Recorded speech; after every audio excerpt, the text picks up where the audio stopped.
"Sir, step away from the door and show me some identification." Graham Holloway stopped with his house key still inside the lock. Cold November drizzle darkened the shoulders of his navy wool coat. Beside him, 12-year-old Nora hugged her violin case against her chest, staring past her father at the patrol car parked along the curb. Graham slowly removed his hand from the key. "This is my home." Officer Travis Bell stood several feet away, one hand near his duty belt, but not reaching for anything. Then identification should clear this up. It was 6:20 on a Tuesday evening.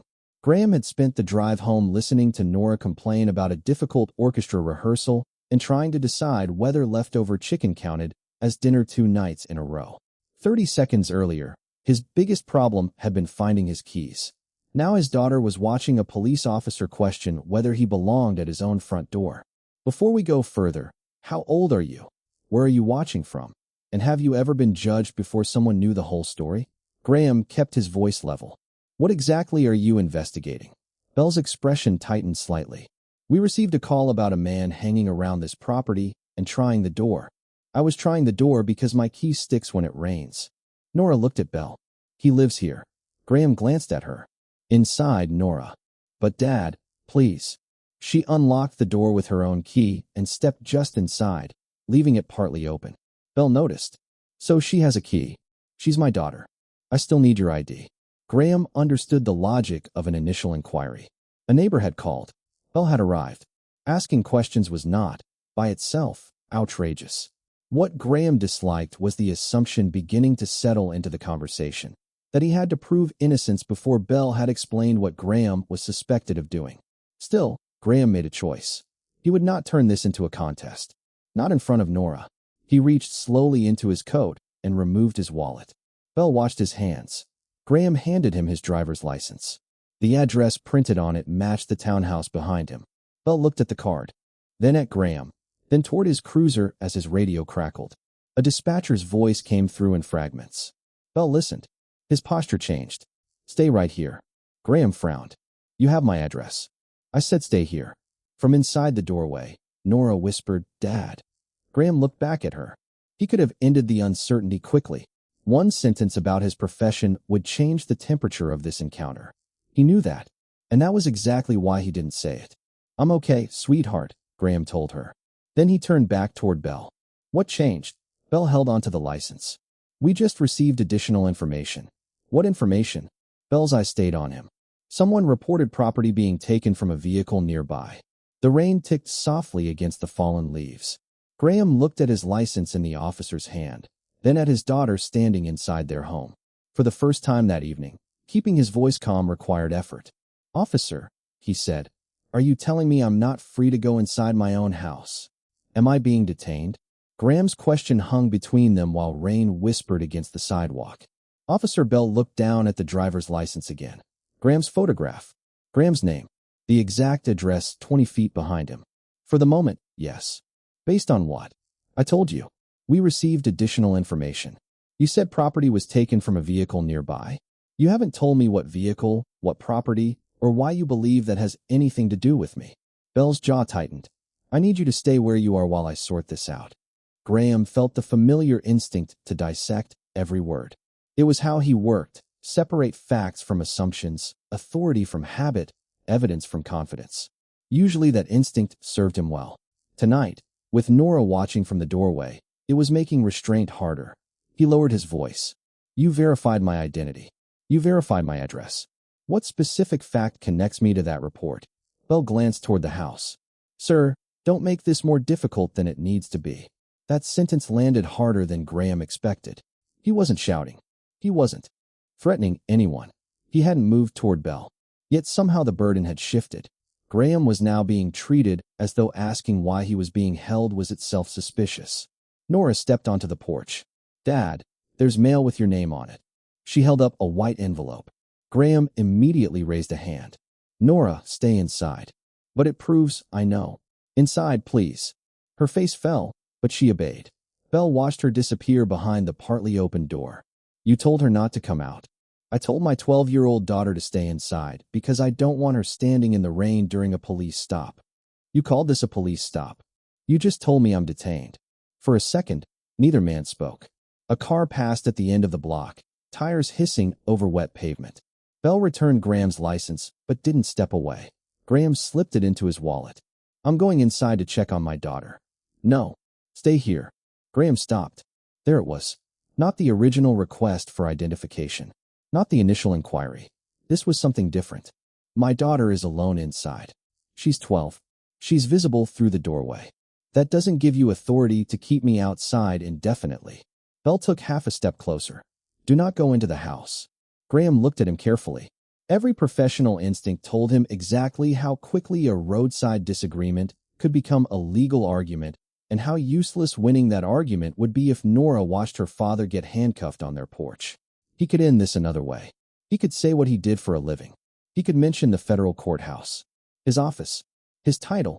Bell might recognize it immediately. If not, one phone call certainly would. Graham hated how tempting that felt. Instead, he put both hands where Bell could see them. All right, I'm staying here, but I want your name, badge number, and the incident number. Bell's expression changed. You planning to file a complaint? I'm planning to document what's happening. A second patrol car turned onto the street.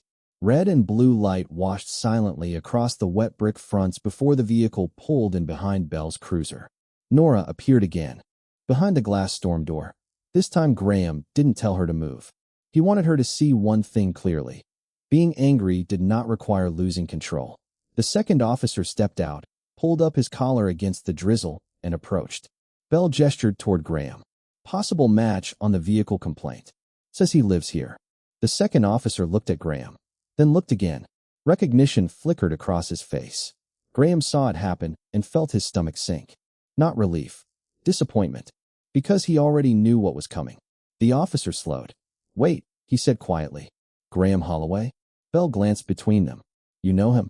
The second officer didn't answer immediately. Graham stood motionless beneath the porch light, wishing for perhaps the first time that evening that his name meant absolutely nothing. The second officer looked from Graham to Bell, clearly wishing he had recognized him a few seconds later. We crossed paths at a federal task force meeting last spring, he said. Bell waited. The officer finally added, he's the U.S. attorney. Nothing dramatic happened. Bell didn't panic. He didn't suddenly apologize or start stumbling over his words. But something unmistakable shifted in his posture. His shoulders loosened. The hard edge in his voice disappeared. He looked toward Graham's townhouse, then back at the license Graham had already shown him. Okay, Bell said. I think we can clear this up. Graham stared at him. 30 seconds earlier, he had been ordered not to enter his own home. Now apparently everything was fine. What changed? Bell frowned. Excuse me. You had my driver's license. The address matched. My daughter had a key. None of that was enough.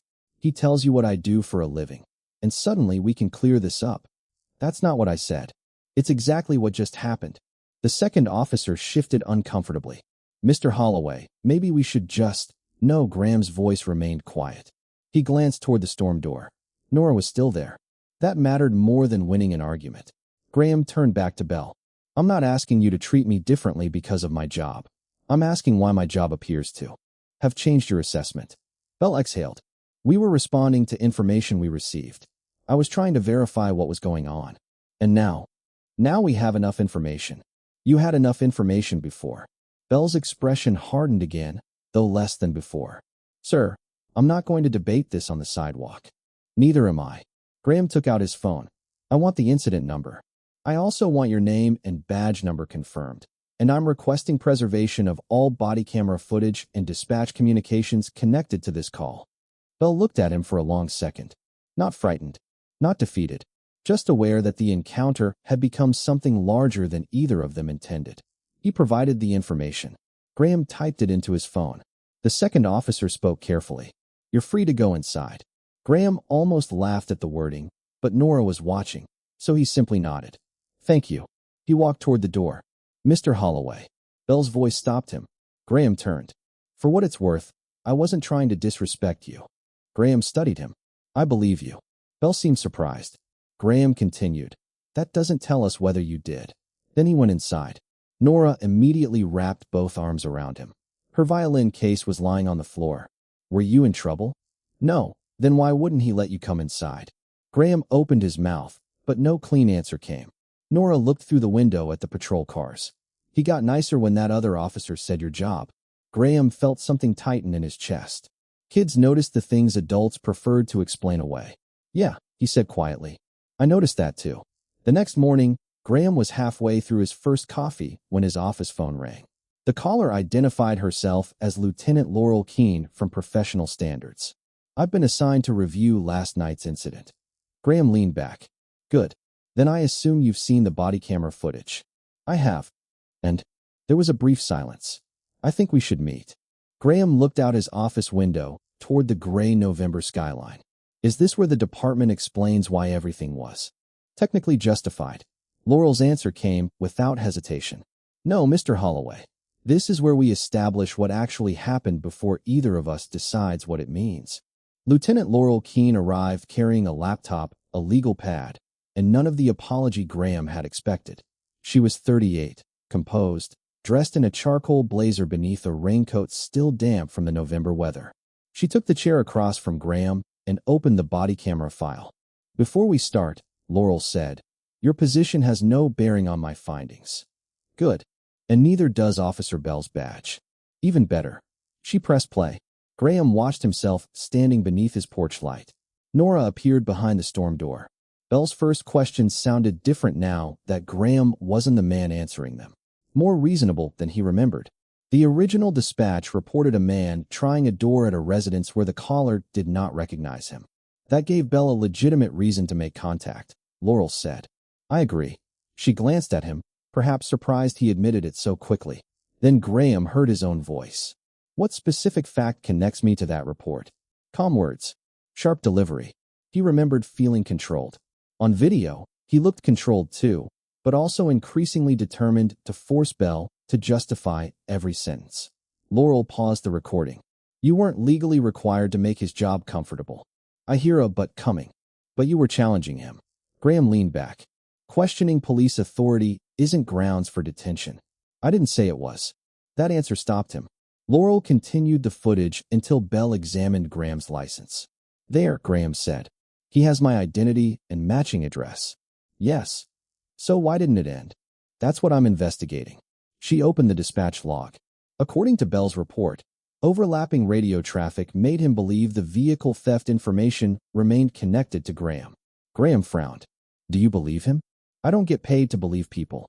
I get paid to verify them. For the first time, Graham almost smiled. Almost. Laurel showed him the radio transcript. Several transmissions overlapped within seconds. One line was marked partially unintelligible. So it could have been communication failure, Graham said. It could. Or an explanation written afterward. It could be that too. Graham studied her. He had expected institutional defensiveness. Laurel was giving him something more frustrating, uncertainty. She closed the laptop. I requested the original dispatch audio. I also found a doorbell camera across the street that may have captured part of the encounter. I should have both tomorrow. Graham stood. Laurel, I'm not interested in destroying Officer Bell's career. Good. But I'm also not interested in having this reduced to poor communication if that isn't what happened. Laurel met his eyes. Neither am I. That evening, Graham found Nora at the kitchen table doing math homework beside her violin case. Did they figure out why the officer stopped you? She asked. Not yet. But you know the law. Graham pulled out the chair beside her. Knowing the law doesn't mean I know every fact. Nora considered that, then returned to her homework. The next afternoon, Laurel called. Her voice had changed. Graham, the dispatch audio came in. He straightened at his desk. And a pause. You need to hear it yourself. Laurel played the dispatch recording twice before Graham said anything. The first transmission was messy. A caller reported an unfamiliar man at a townhouse, apparently trying the front door. Minutes later, another caller several houses away reported someone taking a backpack from an unlocked SUV. Two separate incidents had entered the radio channel almost on top of each other. Bell's initial confusion was real. Graham folded his arms. So he wasn't inventing that part. No, Laurel said. He had a legitimate reason to approach you. And for a short period he had incomplete information that could reasonably make him cautious. Graham disliked the answer. That didn't make it wrong. Laurel moved the audio forward. A dispatcher's voice came through more clearly. Unit 12, correction. Vehicle complainant describes a younger male in a gray hooded sweatshirt, last seen heading east. Separate from the residential call. Laurel stopped the recording. Graham stared at the speaker. That was before the second officer arrived? 3 minutes and 14 seconds before. And before Bell told me I couldn't enter my house. Yes. Graham's jaw tightened. Maybe he didn't hear it. That was my first question. Laurel opened another file. Bell's body camera showed him standing beside the cruiser. The dispatcher gave the correction. Bell touched his shoulder microphone. His own voice followed. Copy. Separate subject. Graham felt the room become very still. He had spent 2 days imagining 2 possibilities. Either Bell had made an understandable mistake, or he had deliberately created a reason to extend the encounter. The truth was more uncomfortable. Bell had started with a reasonable mistake. Then he had received information that should have changed his judgment. And he hadn't changed it. Laurel let the footage continue. On screen, Graham asked why he was still being detained. Bell answered, I need you to stay where you are while I sort this out. Laurel paused the video. There's more. A doorbell camera from across the street showed the encounter from another angle. Bell had already received the correction when Graham attempted to step toward his doorway. Bell moved closer and ordered him to remain outside. Graham rubbed a hand across his face. Why? I interviewed him this morning. And he said that by then, your repeated challenges made him concerned you might leave before he finished confirming everything. Graham stared at her. So I became suspicious because I asked why I was suspicious. I'm telling you his explanation, not endorsing it. That distinction mattered. Laurel leaned forward. Bell didn't fabricate the original call. He didn't target your house without cause. But once the vehicle report was separated from you, the basis for extending the detention became much weaker. Instead of recalibrating, he focused on your resistance to his instructions. My resistance was verbal. Yes. I complied. Yes. Laurel closed the laptop. That's the problem. Graham expected satisfaction. Instead, he felt tired. A clean villain would have been easier. Bell had not arrived planning to humiliate him. He had received bad information, made a reasonable first decision, then allowed pride to influence the decisions that followed. Graham looked through the conference room window. What happens now? My review goes to command. And because I'm U.S. attorney? Laurel's expression sharpened. Because you filed a documented complaint supported by evidence. My office has cases involving this department. I know. So whatever happens next can look like federal pressure. Yes. The answer landed harder than Graham expected. For 2 days he had wanted the truth. Now the truth gave him leverage he wasn't sure he had the right to use. That evening, Nora was practicing violin when Graham arrived home. She stopped halfway through a scale. Did you find out what happened? Yes. Was the officer wrong? Graham set his briefcase down. At first, he had a reason to ask questions. And later, Graham hesitated. Later, he had information that should have changed what he was doing. Nora frowned. But he kept doing it. Yes. Why? Graham looked at his daughter. Sometimes admitting you were wrong feels harder than continuing to be wrong. Nora thought about that. Then she asked the question Graham had been avoiding all afternoon. So are you going to punish him? Graham sat beside her. That isn't supposed to be my decision. But you're important. He looked toward the same front door where the encounter had begun. That, Graham said quietly, is exactly why it can't be. Part 6 cannot be written faithfully from the materials currently available. The project record shows that the existing draft has already drifted from the approved story DNA and continuity ledger. Part 5 was supposed to reach the betrayal/trust collapse midpoint, but instead introduced an anonymous employee report, Claire's dinner invitation, and Gavin's encrypted family message without completing that required turning point. The established workflow also requires every new part to preserve the fixed character facts, timeline, relationships, secrets, character knowledge, and unresolved setups recorded in the continuity ledger. Writing. Approximately 500 words of new Part 6 now would therefore require inventing the missing betrayal event and its consequences rather than continuing from established continuity. That would directly violate the requirement that Part 6 be based entirely on the current story DNA, approved outline, and continuity ledger. The correct continuity point is still the end of Part 5. Claire has begun trusting Gavin personally. She has invited him to dinner. Lily has noticed his feelings, and Gavin has received the mandatory family meeting message while realizing that his hidden world and his relationship with Claire are moving toward a collision. Until the missing midpoint is restored, any full Part 6 would necessarily create a new story path rather than continue the approved one. The following Friday, the largest conference room at Mercer Holdings was full before 9. Board members occupied one side of the polished table. Department heads and legal counsel filled the other. Claire Whitmore stood beside the presentation screen, reviewing the governance proposal she had spent weeks building. It would create an independent leadership review committee and reduce the Mercer family's control over executive appointments. She expected resistance. She did not expect Gavin to be standing near the back of the room in his gray maintenance jacket, setting out water glasses.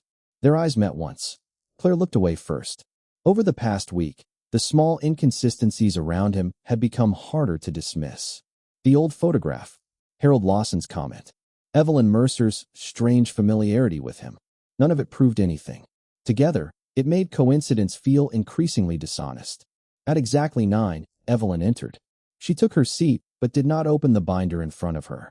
"Before we begin," she said, "someone is asked to speak." Gavin stepped away from the service cart. Several executives glanced toward him with visible confusion. Claire didn't move. Gavin placed both hands loosely at his sides. "My name is Gavin Mercer." The room changed. Not dramatically. A chair stopped moving. Someone lowered a pen. Claire's expression remained still. "Evelyn Mercer is my mother. A director." Near the window whispered something under his breath. Gavin continued, "I came here under a different role because I wanted to understand this company without my last name entering the room before I did." His eyes found Claire's. "I told myself that wasn't lying." He paused. "I was wrong." Claire felt the words land harder than the revelation itself. Gavin could have explained the board, his mother, the succession fight. He didn't. "I let people trust a version of me that wasn't complete," he said. "And whatever my reasons were, they didn't get to choose whether they were comfortable with that." Claire folded her arms. She understood immediately who he meant. Gavin turned toward Evelyn. "You asked me to decide whether I'm ready to take a leadership position." Evelyn watched him carefully. "I have." He placed a folder on the table. "I'm declining." This time the reaction wasn't quiet. Several directors spoke at once. Evelyn raised one hand, and the room settled. Gavin continued, "If this company believes leadership should be earned, then my family name can't be the exception." He nodded toward Claire's presentation. "Her proposal should go forward. Independent review. Independent appointments. Including mine, if I ever apply." Claire stared at him. For weeks, she had wondered whether Gavin's humility had been real or simply easier when nobody knew who he was. Now he had been offered the one thing his hidden identity could guarantee him, and he had refused it. Evelyn leaned back slowly. "You're certain?" "No." Gavin gave a small smile. "But I'm responsible for the choice anyway." Claire finally stepped forward. "I was angry with you." "I know. I still am." He nodded. "I know that too." She looked at the folder, then at him. "This doesn't fix what you did. It isn't supposed to." That answer mattered. More than an apology designed to end the discomfort. More than some grand gesture asking her to forgive him because everyone was watching. Claire turned toward the board. "Then let's discuss the proposal." Gavin quietly returned to the service cart. He didn't take a seat. He didn't stand beside his mother. And as Claire opened the first page, she understood that the question between them was no longer who Gavin Mercer really was. She knew now. The harder question was whether a truth told late could ever become the beginning of trust again. By Monday morning, everyone at Mercer Holdings knew Gavin's name. That changed less than Claire expected. He still arrived early. Still wore the same gray maintenance jacket. Still drank bad coffee from the break room instead of the espresso upstairs. What changed was everyone else. People who had barely noticed him now held elevator doors. Managers suddenly remembered his first name. One vice president actually offered to carry his toolbox. Gavin handed it to him. The man lasted 12 steps before switching hands. Claire heard about that and laughed despite herself. She had not spoken to Gavin privately since the board meeting. Her governance proposal had survived the first vote, but barely. 3 directors wanted revisions. 2 argued that independent appointments would weaken the Mercer family's ability to protect the company during a crisis. Evelyn had said very little. Gavin had said nothing. That mattered to Claire. He could have used his family position to push the proposal through. He didn't. Tuesday afternoon, Claire found him replacing a damaged ceiling panel outside accounting. You know maintenance can assign somebody else to that now. Gavin looked down from the ladder. They did. And I was already here. Claire folded her arms. That's becoming an annoying answer. I've got others. I'm sure you do. He climbed down. For a moment, neither spoke. The easy rhythm they once had was gone. Not destroyed. Just careful now. The committee vote is Thursday, Claire said. I know. Your mother could kill it. She could. Will she? Gavin wiped dust from his hands with a shop towel. You should ask her. Claire's jaw tightened. I'm asking you. And that's the problem. He met her eyes. If I become your private doorway into my family every time the board gets difficult, then nothing I said Friday meant anything. Claire had prepared herself for defensiveness. She had not prepared for a boundary. So you're staying out of it? No. Gavin shook his head. I'm voting like everyone else if they ask for my position. I'm just not giving you information you wouldn't have if my last name were different. Claire looked at him for a long moment.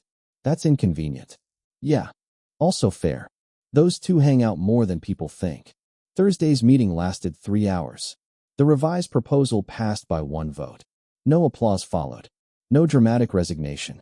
The board secretary simply recorded the decision and moved to the next item.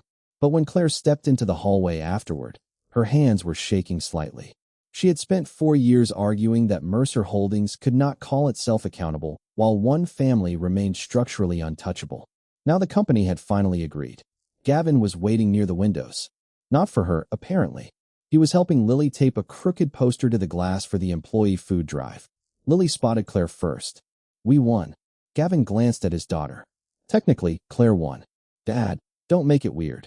Claire smiled. Too late. Lily stepped back to inspect the poster, decided it was still crooked, and walked away to find more tape. Claire moved beside Gavin. The city below them had disappeared behind afternoon rain. Did you vote? She asked. Yes. For it. You said independent. Claire nodded. He was right again. She hated that a little. Dinner, she said. Gavin looked at her. What about it? The one I invited you to before everything got complicated. Everything was already complicated. Fine. Before I knew how complicated. He waited. Claire could see him refusing to make the next part easier for her. She appreciated that too. The invitation still stands, she said. But not because you're a Mercer. And not because you supported my proposal. Gavin's expression softened. Then why? Claire looked toward Lily, who was now arguing with a tape dispenser. Because I missed talking to the guy who told me my vending machine dinner was depressing. It was depressing. See? That guy. Gavin smiled. Small. Familiar. Friday. 7. Lily returned and looked between them. Why are you both smiling like people in a commercial? Tape, Gavin said. We were discussing tape. Lily stared at him. You're terrible at lying. Claire's smile faded just enough for Gavin to notice. He had been terrible at telling the truth, too. They both knew it. Nothing had been erased. Nothing had been magically repaired. But when Claire reached for the tape and Gavin held the poster steady, neither of them stepped away. Trust, Claire realized, wasn't coming back as a feeling. It was coming back as a series of small choices. And for the first time since learning his name, she was willing to make the next one. 3 months later, Gavin was still working at Mercer Holdings, but not as an executive. He had applied for a newly created operations role through the same independent process Claire had fought to establish. No family recommendation. No private vote. No shortcut. He interviewed with 5 people, including 2 who had once known him only as the guy carrying a toolbox through the hallways. When the offer came, Gavin accepted it quietly. Evelyn didn't announce it. Claire didn't celebrate it for him. That was part of what made it feel earned. On a cold Saturday morning, Claire arrived at Gavin's house carrying coffee and found him in the driveway with Lily, both of them staring into the open hood of his old pickup. It's dead, Lily announced. It's a battery, Gavin said. That's what you said 20 minutes ago. Claire handed him a cup. Should I call somebody who actually knows what they're doing? Gavin looked offended. Lily laughed. There was nothing glamorous about the morning. Gavin's sleeves were rolled up. Claire was wearing sneakers and an old college sweatshirt. Lily had grease on one cheek. Yet somehow, standing there in the pale winter sun, Claire felt closer to Gavin than she ever had inside the polished offices of Mercer Holdings. Their relationship had not been repaired by one apology. Claire had asked difficult questions. Gavin had answered them, even when the answers made him look bad. Sometimes she still wondered whether another secret was waiting behind a closed door. When that happened, she told him. He didn't tell her she was overreacting. He listened, and Lily watched all of it. That afternoon, the three of them stopped at a neighborhood diner. A tired waitress brought their menus while apologizing for the delay. "We're short 2 people today," she said. "No problem," Gavin replied. "Take your time." At the next table, a well-dressed man snapped his fingers toward her. "Miss? We've been waiting." The waitress stiffened. Gavin didn't make a scene. He simply looked at the man and said, "She's a person, not a button." The diner went quiet for half a second. The man looked embarrassed and lowered his hand. Claire glanced at Gavin. Months ago, she might have wondered whether he was performing kindness because he wanted to appear humble. Now she knew better. Gavin had treated people that way when he believed nobody important was watching. Maybe that was the simplest truth beneath everything that had happened. Money can change where someone lives, what doors open for them, and how loudly the world listens when they speak. It cannot determine the value of the person speaking. A maintenance worker deserves respect before anyone discovers his last name. A waitress deserves patience even if she can do nothing for you. A wealthy woman deserves to be loved as a human being, not treated like a bank account or a connection. Poverty is not proof of failure, just as wealth is not proof of character. Too often, people decide someone's worth from a uniform, a paycheck, a car, or a job title. They confuse financial status with human value. But dignity was never supposed to be something people earn after proving they are successful. When they left the diner, Lily walked ahead toward the truck. Claire slipped her hand into Gavin's. "No more hidden identities?" she asked. "No more. No secret companies. No secret yachts." Gavin smiled. "Unfortunately, no." Claire squeezed his hand. For Gavin, the real inheritance had never been Mercer Holdings. It was the chance to teach his daughter something better than the world had taught him. Never wait to learn what someone owns before deciding what they deserve. Respect first. Love when it is earned and freely given. And never mistake a person's circumstances for the measure of their worth.